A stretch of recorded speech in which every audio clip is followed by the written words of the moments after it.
Bonjour et bienvenue sur Baka News Network. Aujourd'hui, reportage spécial au Swiss Vapor Park au Bouvray dans le canton du Valais en Suisse. C'est quoi le Swiss Vapor Park? C'est un parc où on voit beaucoup de chouchous, beaucoup de trains. Alors là on n'en voit pas en fait puisque le parc ouvre gentiment et que nous sommes dans les backstage, c'est-à-dire dans les lieux où les trains sortent des hangars pour pouvoir circuler tout au long de la journée dans l'enceinte du parc. À l'arrière vous avez un petit aperçu avec certains des véhicules automobiles du parc et un pont représentant un des lieux de la Suisse. Par cœur je ne pourrais pas vous dire lequel, mais en gros le Swiss Vapor Park aussi a différents petits endroits connus touristiquement est représenté de cette manière, donc on peut se balader à pied ou en train et voir ce qu'il en est au fur et à mesure. Donc ici, comme je l'ai dit tout à l'heure, nous sommes dans la zone des hangars, donc on va s'engouffrer puisqu'on va profiter qu'il n'y ait pas de train. Voilà, donc comme on l'a dit tout à l'heure durant l'introduction, nous nous trouvons toujours au Swiss Vapor Park.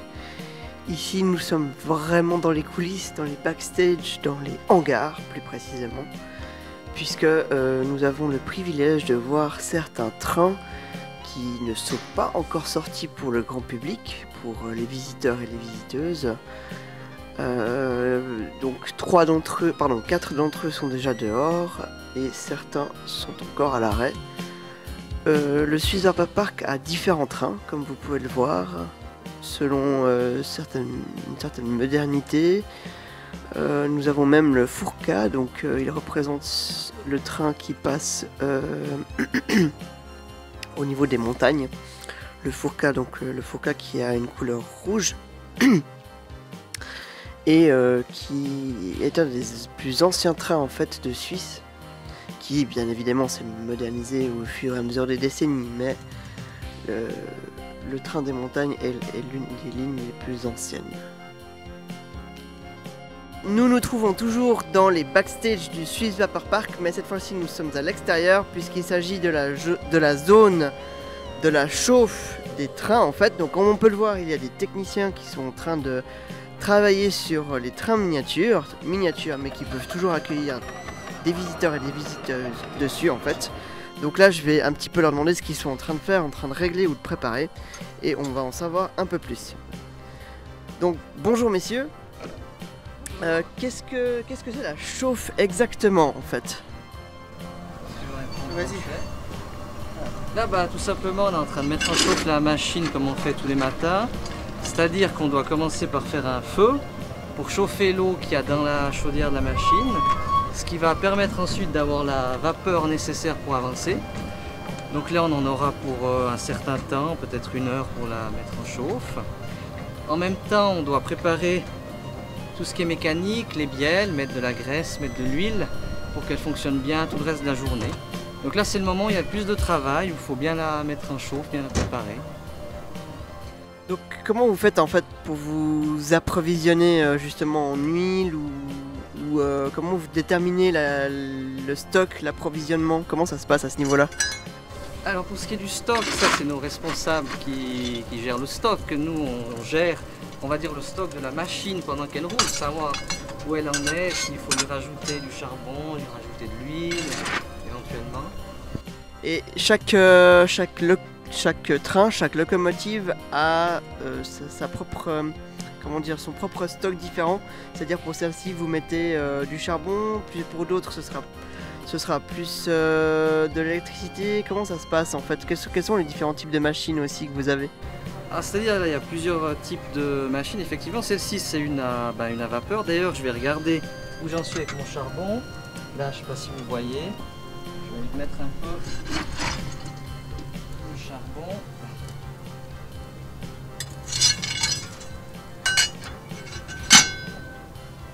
Donc ça c'est effectivement une des machines qu'on a à vapeur. On en a plusieurs.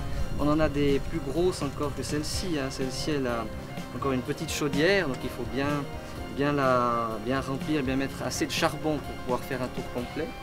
Mais après on a d'autres machines qui fonctionnent, certaines ont des génératrices essence qui entraînent des moteurs électriques pour la plupart. Et puis après, bah voilà, c'est la vapeur. Maintenant, on a surtout ces deux types de machines. Et au niveau de l'approvisionnement en charbon, donc là ce que vous avez rempli c'est pour toute une journée ou ça peut arriver que, eh bien, que le train doive repasser en chaufferie en fait? En fait, on ne va pas revenir ici durant la journée sauf incident technique, mais toute la journée on va arriver à la gare principale où à chaque tour on va remettre un peu de charbon, remettre de l'huile. Là ce qu'on entend c'est le compresseur à air pour aider la mise en chauffe. On envoie de l'air dans la machine pour attiser le feu. C'est pour gagner un peu de temps le matin. Ça pourrait être fait sans l'aide de l'air, mais ça prendrait plus de temps. D'accord. Et en fait, vous, quelle est votre fonction en fait, ou vos fonctions, vos rôles au sein du parc, à part ici en chaufferie? Oh, ça peut dépendre, on peut faire plusieurs choses. Là, aujourd'hui je suis sur une machine à vapeur, un jour c'est une machine électrique, même aujourd'hui on fait des tournus. À un moment, je conduirai une électrique. On peut aussi être amené à aider à l'entretien du parc, à nettoyer un peu le parc. C'est très diversifié. Et comment vous êtes arrivé ici en fait? Ah, moi, c'est parce que depuis tout petit, je suis passionné de chemin de fer. Alors, j'en ai pas fait mon métier, mais j'en ai toujours gardé la passion. Et donc, depuis, je sais plus, mais depuis que je suis assez petit, je viens ici. Et puis, au fur et à mesure des années, eh bien, on peut faire de plus en plus de choses, on a de plus en plus de responsabilités. Et justement, les machines à vapeur, c'est après un certain nombre d'années, quand on connaît bien le parc, qu'on peut toucher ces machines qui sont quand même plus complexes que les autres. D'ailleurs, il faut tout le temps vérifier où on en est avec le feu. Voilà. Donc alors, je vais justement rebondir à ce que vous venez de dire. Quand quand le conducteur du train est en route avec les visiteurs dessus, il doit tout le temps contrôler où en est le feu et le charbon, c'est ça? Oui, alors bien sûr, quand le train roule, on a plusieurs indicateurs. On a ici le niveau d'eau de la machine, l'eau qu'on a dans la chaudière. On doit toujours avoir de l'eau, sinon la machine va chauffer, mais il n'y aura plus d'eau dedans, donc elle va être abîmée. Et donc on a l'eau qui doit toujours être à plus ou moins à moitié, comme ici. Et on a ici, là, elle est en train de chauffer, donc elle n'a pas beaucoup de pression. Mais ici, on a la pression de la machine qui va monter jusque vers 6 bars peut-être maintenant pendant la mise en chauffe, et quand elle aura atteint ces 6 bars, on pourra aller sur le circuit.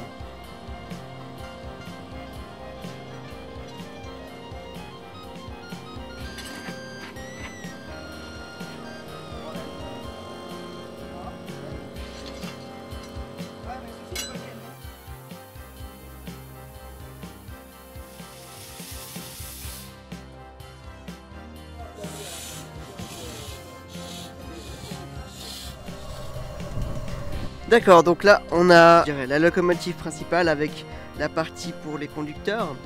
Après le rattachement avec les autres wagons se fait à une autre place.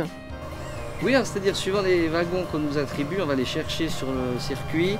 Mais tout est géré par ordinateur depuis la gare. On a les signaux qui se font et on sait où on doit aller. Et puis on attache, comme avec les vrais trains finalement, on attache nos wagons, on fait des tests de frein, on va en gare et puis on peut commencer la journée.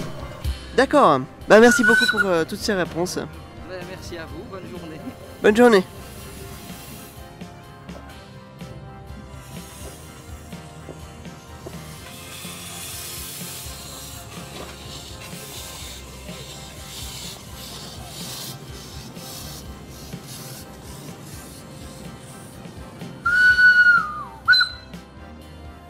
Donc là nous sommes à la Prairie, une gare qui est assez importante pour le Swiss Vapor Park puisque les wagons se rattachent à la locomotive comme vous êtes en train de le voir. Alors si la gare n'est pas primordiale pour les visiteurs et les visiteuses, elle l'est justement pour le parc et le staff puisque le rattachement se fait de cette manière, donc à reculons, avec les locomotives qui fonctionnent donc au charbon. Et comme vous pouvez le voir, il faut être extrêmement prudent, minutieux et ne pas aller trop vite pour faire cette liaison entre les wagons et la locomotive. Donc là, c'est une locomotive relativement ancienne au nom de Speedwald. Donc c'est un ancien train de Suisse, train qui ne circule même plus en fait, mais qui grâce à cette miniature, à cette version miniature, peut continuer à rouler de cette manière pour le plaisir des petits et des grands, que ce soit pour les visiteurs et les visiteuses et le staff évidemment. Donc là, le principal est de s'assurer que le rattachement avec une barre de métal tienne bien, que la locomotive soit toujours en fonction, que les wagons soient en bon état et propres évidemment, surtout par ces temps de Covid, et bien sûr que tout fonctionne une fois que le rattachement complet s'est fait. Donc bonjour, merci de répondre à nos questions. Là on se trouve toujours à la gare de la Prairie, toujours au Swiss Vapor Park. Avec vos propres mots, c'est quoi la gare de la Prairie pour le parc et pour vous? Alors la gare de la Prairie, c'est principalement la gare où se trouve le train à crémaillère, sur la voie 3 juste derrière. Et on a l'arrêt des autres trains sur la voie 1 qui permettent d'avoir les correspondances avec le train à crémaillère de la voie 3. Et donc là avant on a filmé quelque chose qui était assez particulier, en tout cas quand on ne connaît pas beaucoup les trains, donc c'était un rattachement entre le wagon principal et les autres wagons, enfin entre la locomotive et les wagons. Qu'est-ce que vous avez fait exactement en fait? Alors pour les machines à vapeur, elles sont garées la nuit donc à la rotonde, elles n'ont pas leur rame de wagon passager avec. Donc le matin quand on sort, une fois qu'elle est chauffée, on doit aller chercher la rame, donc c'est ce qu'on a fait ici, la rame qui est stockée à la Prairie. Et ensuite on va mettre l'attelage, la conduite de frein, faire les essais de frein, donc c'est la conduite d'air, les freins pneumatiques. Et ensuite quand c'est prêt, on peut la mettre en service commercial. Donc vous vous assurez de quoi exactement pour que l'attelage soit avec la locomotive? Donc d'abord on a la liaison mécanique avec ce type de barre, et la liaison mécanique principale. Ensuite on met la chaîne de sécurité. Et puis la conduite pneumatique qui permet d'avoir la liaison d'air pour que chaque wagon soit freiné pour la sécurité. Et ensuite c'est ça qu'on s'assure que le frein soit serré sur tous les wagons. On contrôle cela avant de partir. D'accord. Et alors comme dernière question que j'ai pour vous, la Prairie et le parc, qu'est-ce que c'est pour vous? Qu'est-ce que ça représente? C'est une passion d'abord, les trains, et une chance de pouvoir venir dans ce magnifique parc qui est très grand et puis très bien entretenu avec des très belles machines. On a vu déjà auparavant, est-ce que vous avez déjà fait le calcul pour vous amuser? Combien de fois vous baissez la tête à peu près par jour? Alors ça, aucune idée. D'accord, est-ce que ça vous est déjà arrivé d'oublier de baisser la tête et de vous ramasser quelque chose? Alors non, pour les tunnels, les gabarits, on n'a pas besoin de baisser la tête, ni les tunnels ni les ponts. Si on est assis correctement, on risque rien. Par contre, il ne faut pas se lever sur les wagons. D'accord, ben merci beaucoup pour les réponses alors du coup. Et bonne suite de journée et merci pour l'organisation du parc. Merci à vous. Alors on continue notre visite au Swiss Vapor Park. Ici nous sommes toujours dans les backstage avec des consoles, des écrans, plein de choses où on va en savoir plus. Nous sommes avec Damien qui va nous en dire beaucoup plus et qui va un tout petit peu présenter le parc. La parole est à vous. Bonjour, bienvenue au Swiss Vapor Park. Donc je suis Damien Fulbert, le directeur d'exploitation du parc, et vous êtes actuellement dans la gare de Chablais City. Donc la gare qui est le lieu principal au niveau des commandes et de la surveillance des écrans, c'est ça? Oui, absolument. Ici, vous avez le poste d'aiguillage. Donc il y a tout un tas d'écrans qui nous permettent de voir ce qui se passe dans le parc et de connaître exactement la situation des trains en temps réel. Vous avez ici derrière la TV, donc qui représente l'ordinateur sur lequel on travaille au quotidien. Et vous voyez les points rouges et les points verts. Donc le rouge, c'est où les trains se situent actuellement. On voit que c'est bien réparti sur le circuit. Et les points verts, ce sont où les trains vont aller dans les proches secondes à venir. Est-ce que c'est une technologie qui a évolué au fur et à mesure des années depuis l'existence du parc? Oui, tout à fait. Au départ, les aiguilles se faisaient au pied. Il y avait moins de parcours. Désormais, on a beaucoup d'aiguilles et beaucoup de parcours différents. Donc, nous disposons d'un système avec des capteurs d'essieux qui savent en temps réel où sont les trains. Et ça nous permet de dire à certains trains d'aller à certains endroits.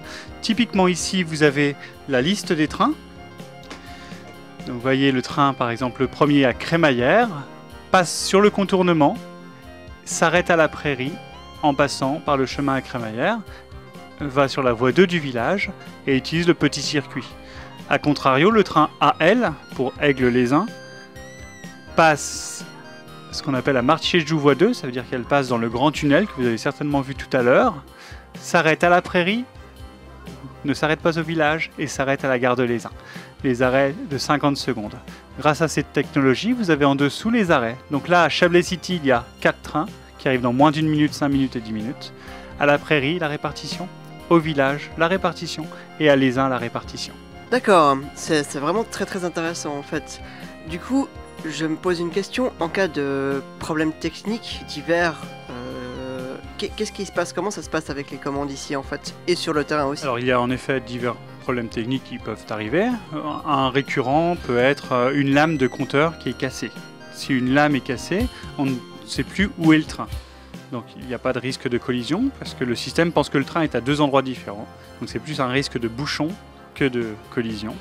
Et dans ce cas-là, on intervient manuellement en communiquant à l'ordinateur que le train n'est plus à cet endroit-là. Et ensuite, on intervient sur le terrain en changeant la lame du capteur d'essieu. Donc voici les 2 lames de capteur d'essieu. Le train passe dessus et ça provoque des signaux. On voit directement ici.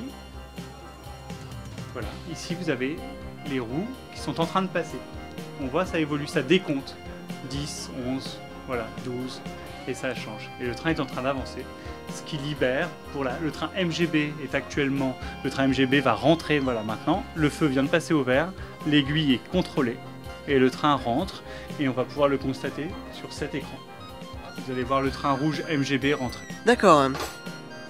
Et pour être un petit peu plus basse, cette énorme console, du coup, qu'est-ce que vous pouvez nous dire? Alors, ici vous avez un domino historique. C'était le domino qui était en fonction dans la gare sur Montreux-Riviera. Donc ça date des années 70. Désormais, il n'y a plus ce système de domino dans les gares actuellement. Mais ce domino est relié directement à notre circuit. Donc ce qui se passe au niveau de l'ordinateur se passe au niveau du domino. Et on peut prendre le contrôle de l'exploitation au quotidien ou bien sur le domino ou bien sur l'ordinateur directement. Du coup, il y a des différences entre les deux? Bah là, c'est plus pour les puristes, parce que voilà, on clique pas on n'appuie pas sur une souris, on sent vraiment le parcours se créer, et on a une belle vision d'ensemble. On peut intervenir sans changer. Comment expliquer? Par exemple, sur Excel, il y a différents onglets. Bon, c'est un petit peu comme ça sur un ordinateur, que là, vous avez toute la vision globale du parc. Et du coup, cette console est là depuis la création du parc? Alors non, c'est une console qu'on a récupérée il y a 3 ans, elle nous a été confiée, et puis grâce à un travail acharné de bénévoles, ils ont installé le système Swiss Vapor Park sur cette console. Mais il faut imaginer le nombre de câbles qu'il y a pour relier la console, c'est assez conséquent, parce que ça gère les parcours des trains, mais également l'aiguillage, et puis les feux, donc c'est un gros travail qui a été effectué. Donc toute cette installation évolue certainement au fur et à mesure de l'agrandissement du parc, j'imagine. Agrandissement du parc qui a eu lieu, qui est en train de se faire. Enfin, qu'est-ce qui se passe? Il y a des changements en fait toujours en cours apparemment. Oui, le parc a 31 ans, donc à la création du parc, il y avait 9000 m², ça a grandi petit à petit. La grosse étape a lieu depuis 2016, on a récupéré la moitié du parking. Donc la moitié du parking nous a permis de construire une voie de contournement, ce qui fait que désormais il y a vraiment des parcours très distincts. Il y a 4 gares qui servent vraiment à quelque chose, donc la clientèle se répartit bien dans les 4 gares. En 2018, nous avons intégré un tunnel de plus de 60 mètres de long qui passe sous la nouvelle partie, le vignoble de Lavaux, et puis il y a tout un tas de surprises qui vont arriver dans les prochaines années. On va commencer à travailler sur la partie qu'on va appeler la partie supérieure du parc pour créer encore plus de parcours. Actuellement, pour situer, il y a à peu près 2 km de voies. À terme, on peut monter à 3 km de voies. Alors, je vais rebondir sur les chiffres, en fait, sur les chiffres que vous auriez envie de nous donner, le nombre de trains, de wagons, voilà, c'est des éléments un peu parlants du genre, en fait. Oui, alors typiquement aujourd'hui, il y a une dizaine de trains en simultané. Un train fait en moyenne 4 tours par heure, un tour dure un quart d'heure. Nous avons donc, je l'ai dit, environ 2 km de voies. Et sur un train, sur les petits trains, il peut y avoir 8 personnes. Et sur un grand train, on arrive, en respectant les distances, et c'est d'actualité, à une 40aine de personnes par train. Un petit retour en arrière, point de vue historique du parc, comment l'aventure a commencé en fait? Alors l'aventure étonnamment n'a pas démarré au Bouvray mais à Aigle, au parc Saint-Pierre. C'était une équipe de motivés de trains à vapeur qui ont commencé la construction d'un parcours en 1979 et il n'y avait pas de possibilité d'agrandissement du parc et donc cette équipe a été accueillie au Bouvray. Il y a eu entre 1987 et 1989 de gros travaux entrepris et en 1989 il y a eu une ouverture simplement les week-ends et puis petit à petit le parc a dû s'améliorer, donc ça veut dire accueillir des visiteurs, des toilettes, de la restauration, de la sécurité, du confort aux visiteurs. Et on en est là maintenant, 31 ans plus tard, à proposer un parc très familial et avec diverses animations. Au mois d'avril, pendant 3 semaines, on a une animation de Pâques. Ensuite, il y a le Festival de la Vapeur. On convie entre 100 et 150 personnes du monde entier qui viennent rouler avec leur propre train sur le circuit. Au mois de juillet, nous proposons une animation western. Et puis au mois d'octobre, une animation Halloween, mais un Halloween vraiment à destination des plus petits. C'est un Halloween qui fait rêver plus qu'il ne fait peur. Alors vous avez parlé de tout ce qui se passe en temps normal. Malheureusement cette année c'est beaucoup plus compliqué. On a pu voir notamment en visitant le parc plusieurs mesures que vous avez très bien prises au niveau de l'hygiène. Vous avez de la chance par rapport à d'autres, vous êtes largement en extérieur. Ça facilite beaucoup les choses. Mais du coup, cette année 2020, est-ce qu'elle est beaucoup plus complexe pour vous ou où vous en êtes actuellement pour ce que vous pouvez nous dire? Alors c'est beaucoup plus complexe évidemment, mais je ne vais pas me plaindre parce que comme vous l'avez dit, on a la chance d'être un parc extérieur. Toujours est-il que nous avons raté avril, mai et juin, ce qui représente beaucoup et ce qui est ennuyeux parce que nous souhaitions ouvrir un nouveau bloc sanitaire avec des nouvelles toilettes très modernes et puis un Carnotze également pour accueillir des séminaires. Tous ces travaux bien sûr seront reportés ultérieurement. Après, on est une petite structure, donc finalement les bénéfices sont réinvestis toujours dans le parc. Donc on continue à tourner, on a une belle équipe, mais le problème c'est qu'on avance les travaux un peu moins rapidement que souhaité. Après, au niveau des installations, en effet, on a fait des efforts importants avec tout d'abord du désinfectant partout, c'est la moindre des choses, le tracing en caisse avec un nombre de personnes en simultané qui doit être respecté. Donc on donne des jetons aux clients pour s'assurer qu'il n'y ait pas plus d'un certain nombre de personnes à l'intérieur du parc, le tout validé par le canton du Valais. Au niveau des trains, donc on fait respecter une famille par wagon, afin qu'il y ait une bonne distanciation. Et ce qui fait qu'on, plutôt que d'avoir des quais bondés, on préfère créer une petite file d'attente pour rentrer sur le quai. Et ça évite aux passagers de devoir un petit peu jouer du coude pour rentrer sur un train. D'accord. Je vais partir à présent sur une petite parenthèse un peu plus personnelle pour vous. Quel est votre rapport avec finalement les trains ? Alors c'est un rapport très nouveau, pour être tout à fait franc, parce que je ne viens pas du monde ferroviaire mais du monde du loisir. Je suis directeur d'exploitation depuis 5 ans maintenant, mais contrairement à la plupart de mes collègues, je n'ai pas un parcours de ce qu'on appelle ferrovipate ou de fan de train. Par contre, je suis fou amoureux de cet endroit et on essaye ensemble de travailler avec nos qualités, c'est-à-dire qu'il y en a qui aiment les trains, il y en a d'autres qui aiment la technologie comme ça, il y en a d'autres qui aiment les paysages, d'autres qui vont aimer faire des décorations pour les thématiques. Et c'est cette petite famille qui fait vivre le parc au quotidien. À propos des paysages, comment ça se passe en fait la gestion de manière générale justement au niveau de la restauration, de l'entretien du parc en général et puis d'autres éléments auxquels on penserait peut-être un peu moins en tant que public, que visiteur ou visiteuse? Alors oui, c'est relativement complexe en effet, puisque le parc ouvre tous les jours de 10h à 18h. Et puis on ne peut pas bien sûr faire du bruit et tondre la pelouse à minuit. Ce qui fait que le jardinier a un travail assez complexe de tonte entre 7h et 10h le matin. Ensuite c'est du travail au quotidien, notamment au niveau des fleurs et puis des arbres. En termes de restauration, c'était également assez complexe, puisque s'il pleut, nous avons bien sûr beaucoup moins de monde, donc il faut gérer les divers points de restauration qui sont constitués d'un snack, vous avez pu y manger à midi, d'une crêpe artisanale et puis d'un point de restauration plus rapide. Donc voilà, ce sont différents corps de métier qui travaillent les uns avec les autres et souvent qui se confondent l'un l'autre puisque beaucoup de personnes de la restauration peuvent conduire des trains et vice-versa. Donc on essaye d'être le plus polyvalent possible, d'une pour connaître le métier de l'autre, l'apprécier et puis aider, ça crée vraiment un esprit de groupe. Et puis de deux, ça permet aussi une belle polyvalence et puis de faire autre chose pendant une journée ou durant la semaine, de faire diverses tâches. Dernière question, une anecdote par rapport au parc que vous trouvez amusante et que vous avez plaisir à raconter. Oui, c'est pas la plus drôle, moi je l'ai pas vécu, mais c'est une anecdote qu'on utilise régulièrement. Il y a quelques années, une bonne dizaine d'années, 2 trains ont été volés au Swiss Vapor Park. Donc vous imaginez le collègue qui arrive et puis qui se rend compte qu'il n'y a plus les trains dans le dépôt. Ce sont souvent des trains avec une forte valeur sentimentale parce qu'on travaille des années dessus. Puis ce sont des trains qui ont été retrouvés par des personnes donc en Suisse alémanique qui souhaitaient recréer leur espèce de Swiss Vapor Park en Suisse alémanique. Donc ce sont des trains qui ont été retrouvés, retapés intégralement par les bénévoles et qui roulent actuellement. C'est l'anecdote la plus forte du Swiss Vapor Park.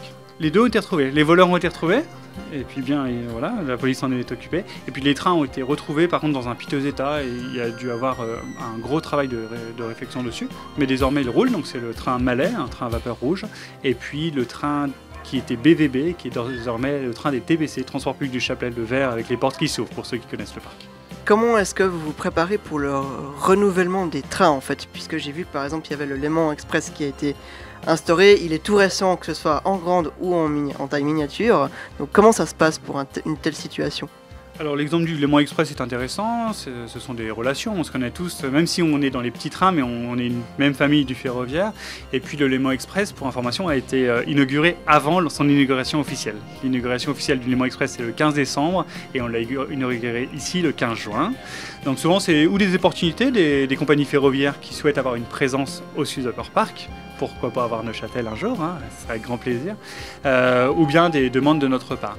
La priorité, ce sont bien sûr l'esthétique dans un second temps, mais surtout la sécurité. Par le passé, vous étiez à cheval sur un train. Donc les pieds pouvaient racler le sol. Désormais, ce sont des trains vraiment tout sécurisés avec des barrières. Et puis de plus en plus des trains bas afin que les personnes qui ont peut-être plus de difficultés de mobilité puissent s'asseoir et être l'un en face de l'autre pour un tour d'un quart d'heure qui est très confortable. Merci beaucoup d'avoir répondu à toutes ces questions. Ce fut une interview vraiment intéressante et enrichissante. Et merci à vous pour votre visite. Voilà, donc on continue notre incursion interview. Cette fois-ci, nous sommes en extérieur. Comme vous pouvez le voir, nous sommes dans le village du Swiss Vapor Park, accompagné de Manon. C'est juste, voilà, de Manon exactement. Qui va nous parler de ce qu'elle fait ici, depuis combien de temps elle est là, de ce qu'elle connaît du parc et d'autres choses qui lui seront inspirantes sur le moment.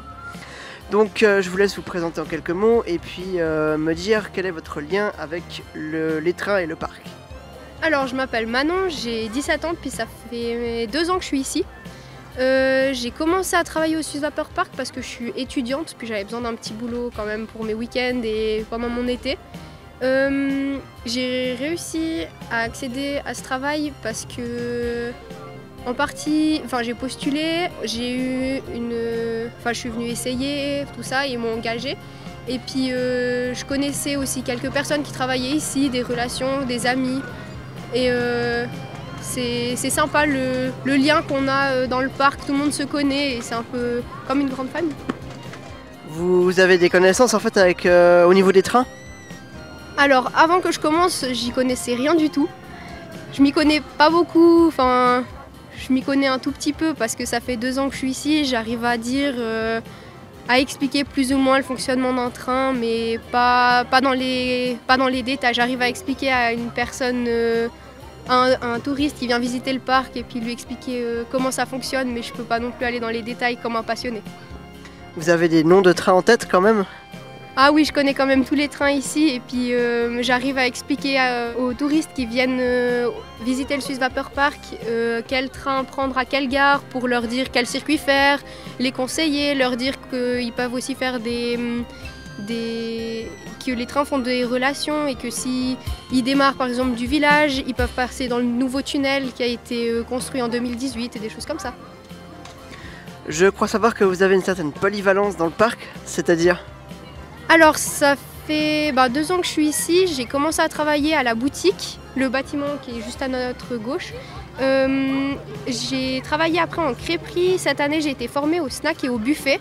Et l'année passée j'ai été formée base, donc c'est tous les petits travaux manuels qu'il y a à faire dans le parc pour aider, rendre service, aller rendre service aussi aux points de vente s'ils ont besoin de stock de boissons comme ça. Et j'ai été vite formée aussi l'année passée crémaillère, le train crémaillère, c'est notre première année de formation, on est formé crémaillère après la formation base. Et cette année j'ai été formée électrique, donc je conduis les trains par les vapeurs. Donc comment on se sent quand on conduit un train?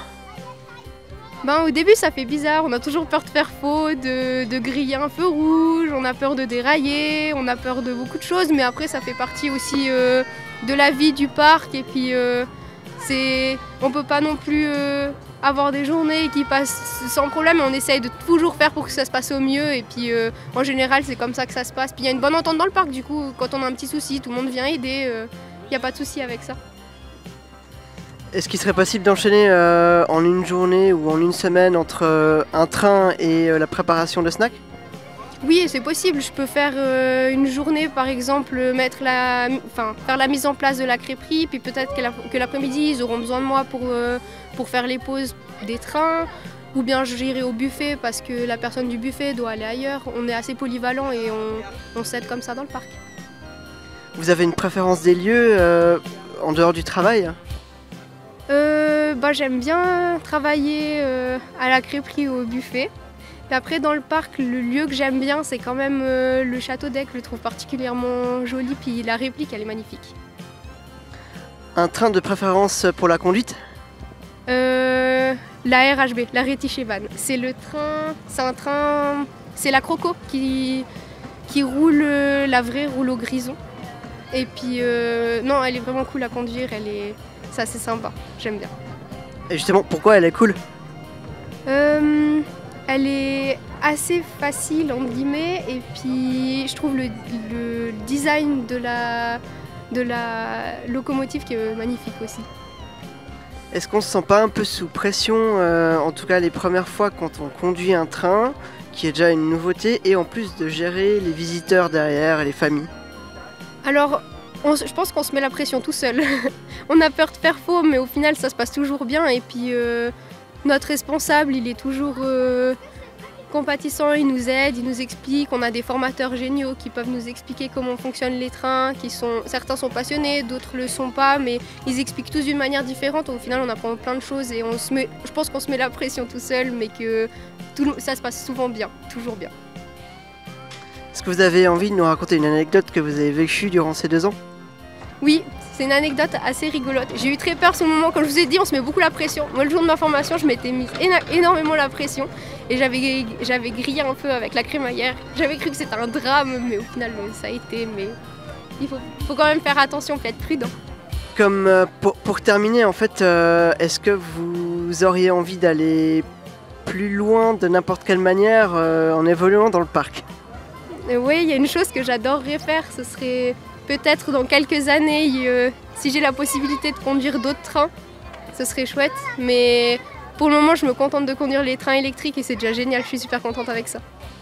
Merci d'avoir répondu à toutes ces questions et très bonne suite alors. Merci, avec plaisir, bonne suite.